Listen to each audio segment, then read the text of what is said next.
رمضان جیسا میں نے عرض کیا صرف روزہ رکھنے اور تراویح پڑھنے کی حد تک محدود نہ رہنا چاہیے، بلکہ پہلے سے آدمی دو کاموں کا اہتمام کرے تو انشاءاللہ یہ انسان کی زندگی میں بڑی خوشگوار تبدیلی لانے کا ذریعہ بن سکتا ہے۔ دو باتیں، ایک بات یہ کہ اس رمضان کے مہینے میں اس بات کا تو پکا عزم کر لے انسان کہ اس پورے مہینے میں انشاءاللہ کوئی گناہ نہیں کروں گا، ورنہ آپ سوچئے کہ رمضان کے مہینے میں آدمی نے اللہ تعالیٰ کے حکم کی خاطر کھانا چھوڑ دیا، پانی چھوڑ دیا۔ کھانا حلال تھا کہ حرام تھا؟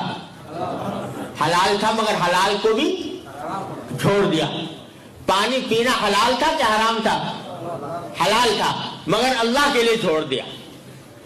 جو چیزیں پہلے ہی سے حرام ہیں، جو روزے میں یا غیر روزے میں دونوں میں حرام ہیں، اگر وہ نہ چھوڑی تو پھر وہ روزہ کس کام کیسا ہوا؟ مثلا جھوٹ بولنا حرام تھا، جھوٹ بولنا روزے میں نہ چھوڑا۔ غیبت کرنا حرام تھا، غیبت کرنا روزے میں نہ چھوڑا۔ کسی کے اوپر نامحرم پر لذت لینے کی نگاہ غرض سے نگاہ ڈالنا حرام تھا، وہ نہ چھوڑا۔ کسی کو لڑائی کرنا، جھگڑا کرنا، دوسرے کو تکلیف پہنچانا عام حالات میں بھی حرام تھا، وہ نہ چھوڑا۔ تو بھائی جو حلال چیزیں تھیں وہ تو چھوڑ دی رمضان میں، لیکن جو پہلے ہی سے حرام تھی وہ نہ چھوڑی، تو یہ کیسا روزہ ہوا؟ اس سے تقویٰ کیسے حاصل ہوگا؟ تو تقویٰ اس وقت حاصل ہوگا جبکہ حلال چیزیں تو چھوڑی ہیں، حرام چیزیں بھی چھوڑو۔ اس بات کا عزم کرو کہ کم از کم اس رمضان کے مہینے میں آنکھ غلط جگہ نہیں جائے گی، زبان کوئی غلط بات نہیں بولے گی، کان کوئی غلط بات نہیں سنیں گے، اور منہ میں کوئی حرام لقمہ نہیں جائے گا۔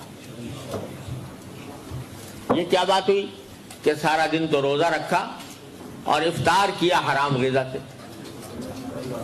ایسے آمدنی سے جو حرام تھی اس سے افطار کیا، دھوکہ دے کر فرض کرو کمائی حاصل کی، وہ حرام۔